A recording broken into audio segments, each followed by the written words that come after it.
এখানে খাবারটা অনেক টেস্ট, ভাতটা অনেক ভালো। এইখানে আরেকটা কথা হচ্ছে, যখনই আমরা পেশোয়ারি করি তখনই আপনাকে দিই, অন্য সময় না। বললাম তো টেস্ট অনেক ভালো, অনেক ভালো মানে অনেক টেস্ট, সেই কারণে মানে ফেভারিট হয়ে গেছে আমার এটা।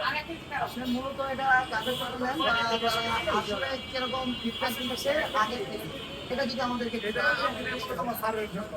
উনি দেখছে এখানে ব্যবসা হয়ে যাবে, দেখছে অনেক ভালো। আমাকে পাঠালো, টেস্ট একদম অনেক ভালো। ফ্যান হয়ে গেছে না। আজকে নিয়ে কয়বার? আজকে নিয়ে 3 বার। 3 বার না 4 বার? 3 বার। 3 বার। প্রথম কয় কেজি নিয়েছিলেন, তারপরে কয় কেজি নিয়েছেন, আজকে কয় কেজি নিয়েছেন? আমি প্রথম পেয়েছিলাম এখান থেকে 8 কেজি, তারপরে এবার 8 কেজি, আজকে 6 কেজি।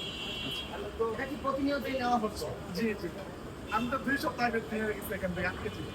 যাই হোক, কথা হচ্ছে মানে আপনাদেরকে এতটুকুই বোঝালাম বা এতটুকুই জানালাম যে আমরা কিন্তু যে খাবারটা করি, খাবারটা মানসম্মত করার চেষ্টা করি। আমি বলেছি যে হয়তোবা আপনাদের কাছে এটি পারদোয়ার শাহী পোলাও একটি খাবারের দোকান, কিন্তু ভাই আমাদের কাছে এটা একটা সত্য। কি ভাই, সত্যি না? কি কি ঠিক আছে বলেন? আচ্ছা, ভাইয়ের লজ্জা পাচ্ছে, লজ্জা পাওয়ার কোনো কারণ নাই, ভাই কিন্তু ভিডিও করতেছে, আমি দেখছি, যার কারণে ভাইয়ের কাছে প্রশ্ন করছি।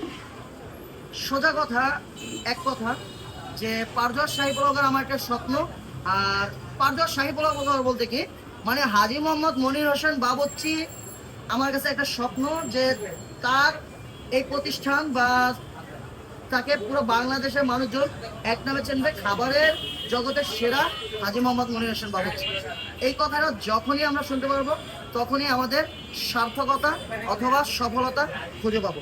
তাহলে আজকে আর কথা বাড়াচ্ছি না, আপনাদের সাথে দেখা হচ্ছে আমাদের নিত্য নতুন রেগুলার খাবার নিয়ে।